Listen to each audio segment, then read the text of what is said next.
Richard Martineau. Plongé dans l'actualité avec des observateurs qui pensent à contre-courant.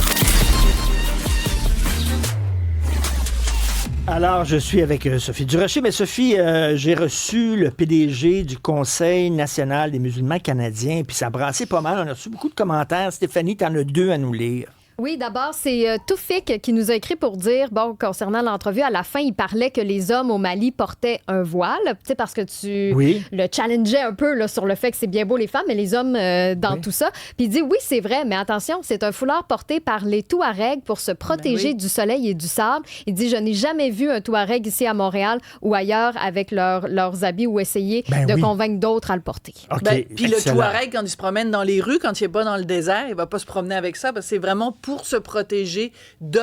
C'est comme quelqu'un qui fait du vélo et qui met un casque.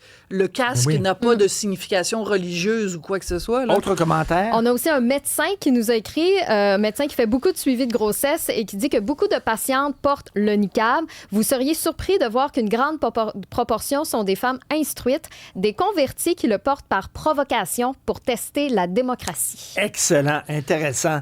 8h ce soir, 20h à TVA, dans le blanc des yeux, tu reçois Jean-Pascal, le boxeur. Boxeur. Et là, bon, il y a des extraits qui sont sortis un peu, dont il dit qu'il y a du racisme systémique au Québec. Oui. Alors...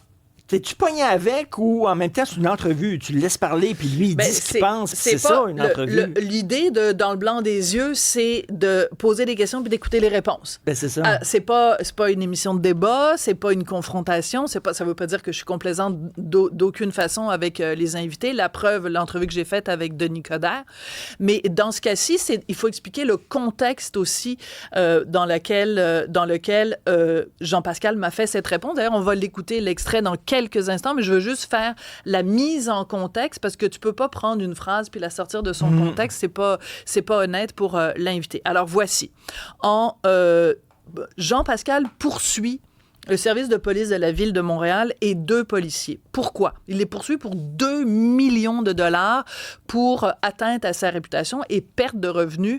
Il affirme que ce qui s'est passé en 2022, je vais l'expliquer dans quelques secondes, lui a causé beaucoup de pertes financières. Il devait être commandité, il devait faire des combats et il a perdu tous ces contrats-là. Pourquoi? 2022, il est dans le centre-ville de Montréal au volant de sa Mercedes. Il tourne à droite sur un feu rouge, ce qui est interdit à Montréal. 2 policiers l'arrêtent et lui demandent de faire un test d'alcool. Les policiers ont prétendu qu'il avait refusé d'obtempérer, donc il y a eu un procès. Lors de ce procès, Jean-Pascal a été acquitté.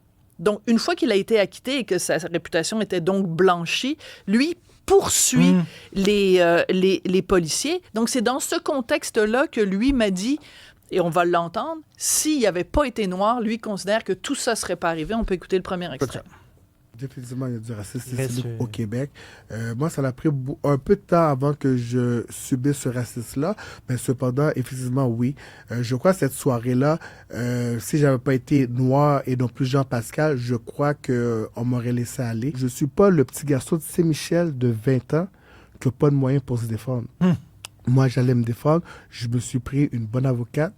Et ensuite, mon avocate les a découpés d'une façon chirurgicale pendant mon procès que même moi, j'avais pitié pour les policiers.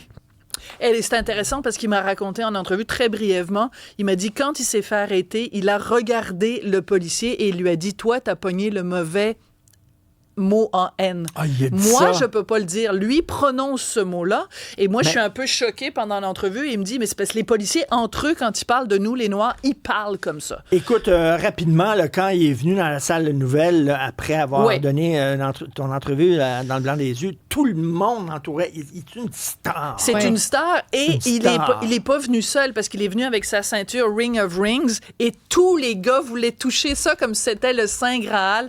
Donc, c'est vraiment une entrevue passionnante sur un gars qui a une excellente réflexion sur son métier ce soir à 20h à LCN. Puis il est très doux hein, pour un boxeur. Il est tout tranquille. Mais j'ai fait un face-à-face avec lui comme ils font les boxeurs en face-à-face. Oui.